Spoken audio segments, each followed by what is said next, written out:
Investing in Memphis, Tennessee real estate does not really require a lot of cash. I'm going to talk to you today about how to get into Memphis, Tennessee with as little as $30,000.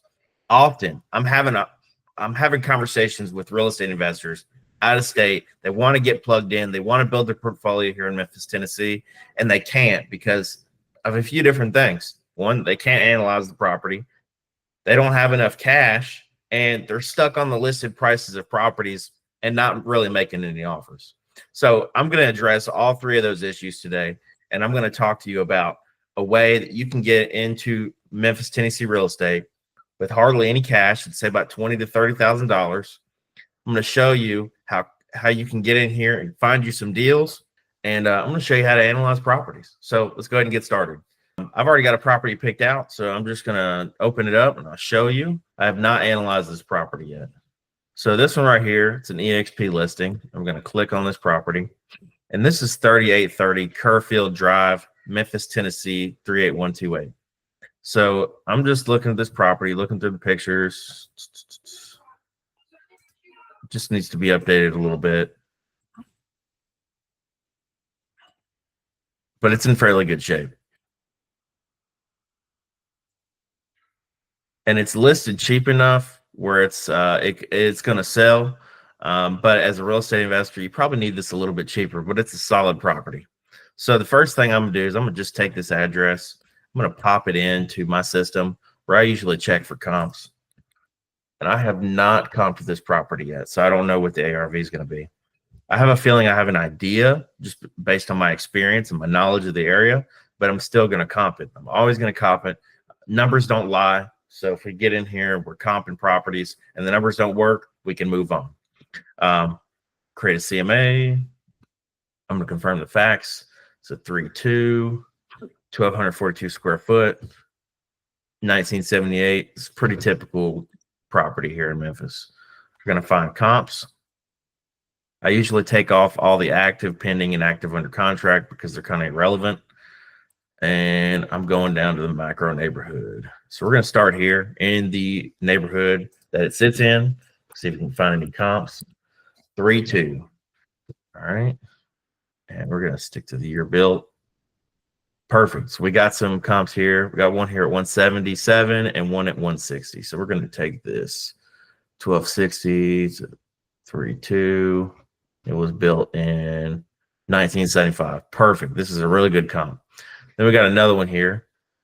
It's a public record sale. Sold for 177. It's a 3.2, 1980. We're going to use this one too. The other thing I'm looking here is not only am I trying to stay inside the neighborhood, but I'm also trying to make sure I'm not going out more than half a mile. Then we got, so both of these are in the same exact neighborhood. Since we did find two sales in the past, since we did find two sales in this neighborhood, I'm going to try to keep it in this neighborhood if I can. We're going to go out 6 months. See if we can find another sale. Perfect. So we found another one right here at 178. So I'm going to scroll down here. I'm going to look and see. It is a 3.2. It's got a little bit more than 1,200 square foot, but it's a solid comp, 1975. So we're going to use these three comps right here. Update the valuation. We're going to adjust these comps. So one thing I need to do is, for some reason, my system doesn't pop the square foot in here. So I'm going to go and I'm just going to grab it. 442, copy and paste, close the page out, put it in there. Boom. All right. So obviously this one's pretty solid. It's less than 1/10 of a mile away. It's got 1,260 square foot, just about 20 square foot more than this house. Yeah, it's a 3.2. So, and it was also built in 1975, which is a little older than our 1978 property here. So perfect. Solid. It's a solid comp. The next one we got, this is 1130, just a little bit less square foot. It's a 3.2, but it sold for 177. So actually pretty good for us because it's got less square foot and sold for more. And then we got another one here for 178. Has a little bit more square foot. So we got quite a range on here. We got one that was under the square foot of the subject property, and they got one that's more than the square foot of the subject property. And so this one sold for 178. So these are pretty close. So between the range of 1200 or 1100, I should say, and 1500, we're still selling between 178. So that's a good sign here. But conservatively, we're going to still use 3 comps. And I'm going to weigh these. So the first one, I'm going to give it the most weight. I'm going to give it 45. And then these right here, I'm going to probably give them the same amount of weight. Let's see how close they are. 1.26. Let's actually move this one. Shit, I didn't need to move it there. All right, cool.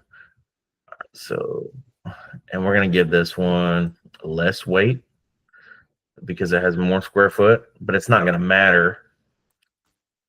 And then we're going to give this one 30. Perfect. 169.6. I think that's a really good number. It's a conservative, and if we run with this, we can't go wrong. Cool. So we got our number here, and it's 169,600.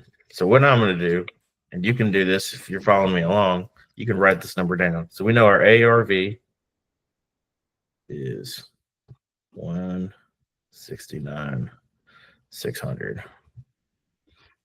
All right. Now, if you got good credit, you can go up to 80% of the after repair value minus repairs. And if you have bad credit, you could probably do 75% of the after repair value, or even 70. Just keep in mind, the lower you go, it's going to be harder to find a deal. So for the sake of things, to balance it out, and just for analysis purposes, we're going to do 0.75% of the after repair value. So I'm going to times this by 0.75. I'm going to do my calculations. So 169,600 times 0.75.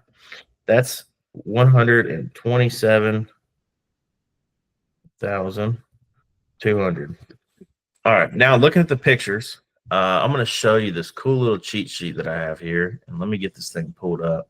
All right. So you see here we have cost of renovations, repairs, estimation sheet. This is just a general sheet to kind of help with your face value analysis, but it's not something you should rely on. So I'm going to take this right here, and I'm going to look at the square foot. Obviously, we got 1,242 square foot, and we're going to look here. We know we're under 1,500 square foot. The next thing we're going to do, we're going to look at the pictures, and we're just going to kind of look at the property itself and make a determination on how much renovation is probably needed on this property.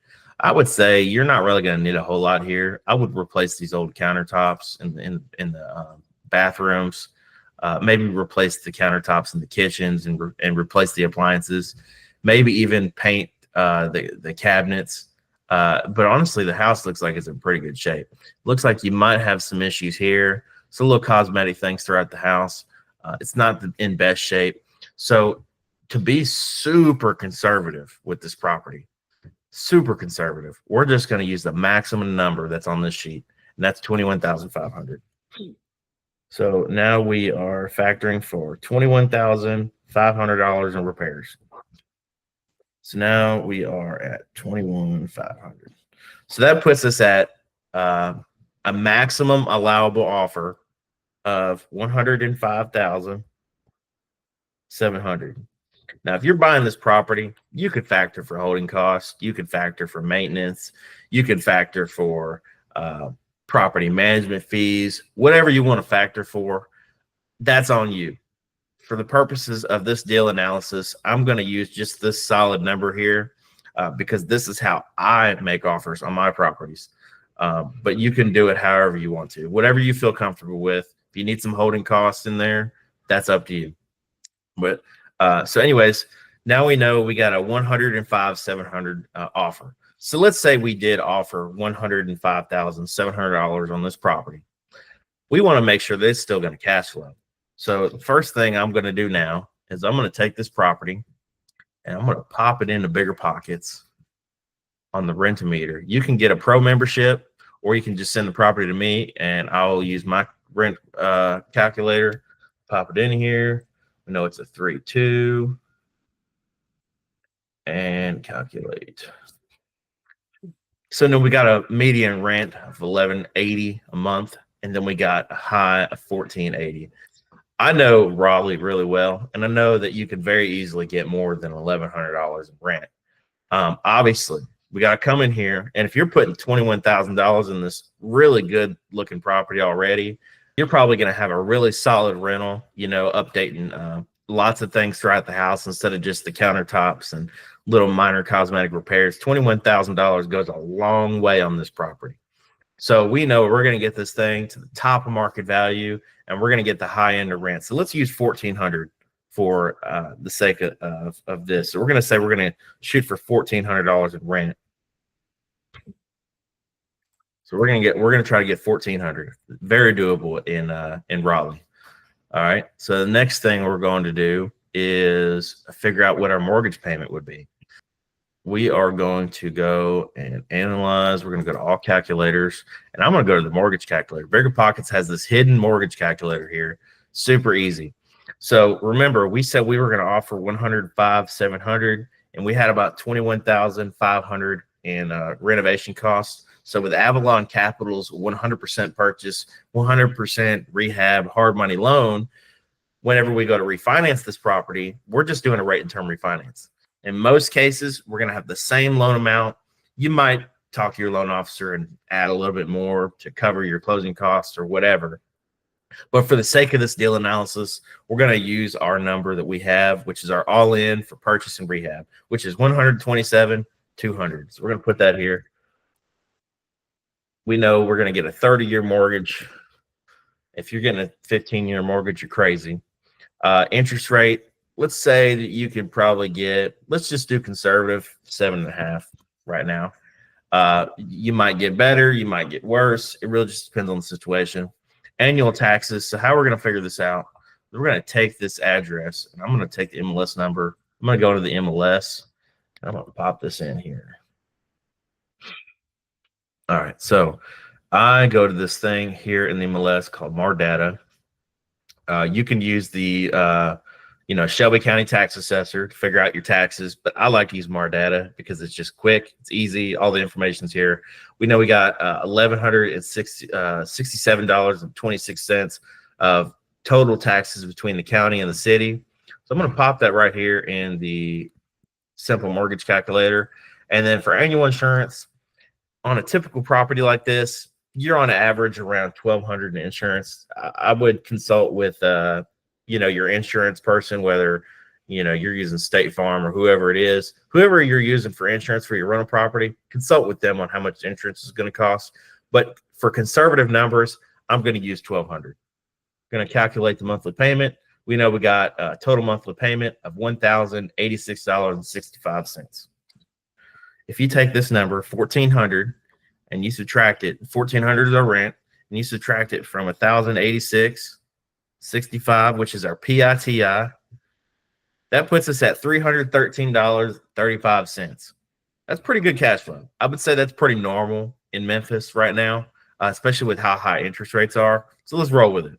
Now, the last thing we're going to do, and this is why I love analyzing properties this way, is I'm going to talk to you about how your loan works with Avalon, and then I'm going to talk to you about what your cash-on-cash return would look like because of the loan that you have. Avalon, I talk about this on all of my buyer consultations because it's a super awesome product, and I use them myself when I'm buying property.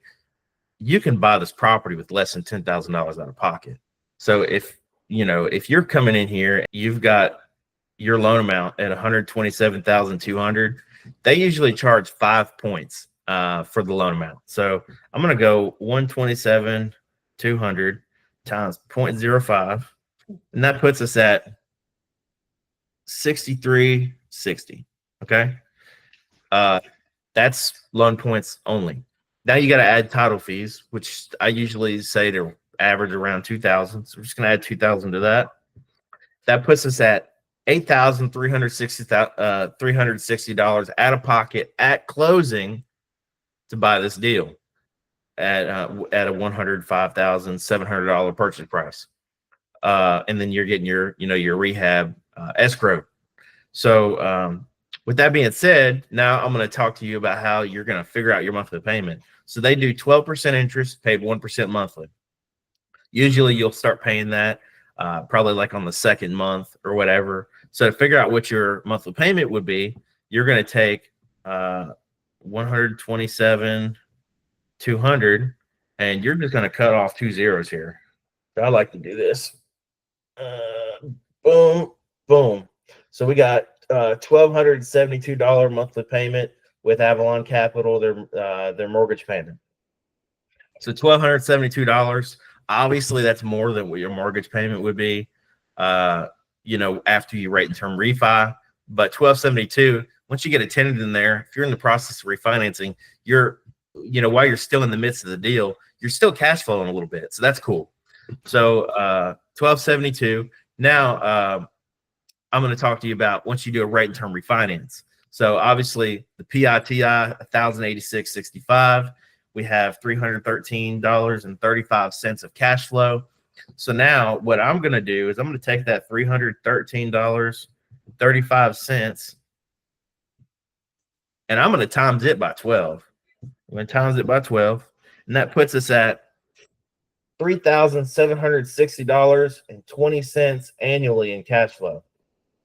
I have this little calculator on my phone. It's a cash on cash calculator. So I'm going to take my annual investment income pre-tax, which is $3,760. We'll go here, $3,760. So I got that in here. And then we're going to put our investment amount, which would be the 5 points plus your closing costs, $83.60, right? Now, obviously, you're probably going to have a mortgage payment. You're probably going to have some holding costs. Depending on how quickly you can get this deal done, that's your cash on cash return is going to adjust based on that. But I'm going to, for the sake of time, I'm just going to put $83.60 in here. And as long as it looks like this for me, I like 40% or more. So this is 44%. That's a 44% cash on cash return. You can't do that with any other type of loan. You come in, you get a conventional loan with, you know, 20% down. You're not going to get a cash on cash return like this right here with this loan product. And that's why I love buying property with Avalon's hard money loan, because you're such a little amount in the deal. And even if the deal goes sour, let's say you coming out of pocket, you know, an extra $8,360. Well, your 44% return just turned into a 22% return. And you know what, real estate investors that are buying with conventional loans, 20% down, you know what their returns they're shooting for are? Like 10%. So you're still well above that. You still got way less money in the deal than your typical investor that's buying with a conventional loan, 20% down. So this is solid. This is a super solid strategy. And I hope this video makes sense. If you have any questions about anything in this video that I tried to explain to you on how this loan product works, how it helps you invest in Memphis, Tennessee real estate, you know, with less than $20,000 to $30,000 out of pocket. The other thing too, yeah, I showed you a property that was listed at, I think it was $134,900, you know, and I told you basically get out here, make an offer that makes sense. $105,700 offer price that made sense for this deal. Offer it. Don't be afraid to make a low offer if that's what works for you. If you like the property and it's in an area that you can invest in, make the freaking offer. Hit me up. We'll write your offer. We'll get it sent out to the listing agent. You never know what the seller's going to take. So, and really, the game is all about numbers here. So the more offers you're making, the more likely you're going to find a seller that's going to be willing to accept an offer that low than the listed price. At the end of the day, the real estate agent that has the property listed, their job is to help the seller get the most amount of money out of pocket. And so they have told them that they can get that most amount of money. But the seller, they might get that lower offer and say, you know what? I need this offer. I have to take it while I can. And they accept it, and you get yourself a deal. And now you have one more property to your portfolio. I hope this helps. Have any questions? Again, shoot me a text message, 662-642-1458, or you can shoot me an email at jordan.ray@exprealty.com.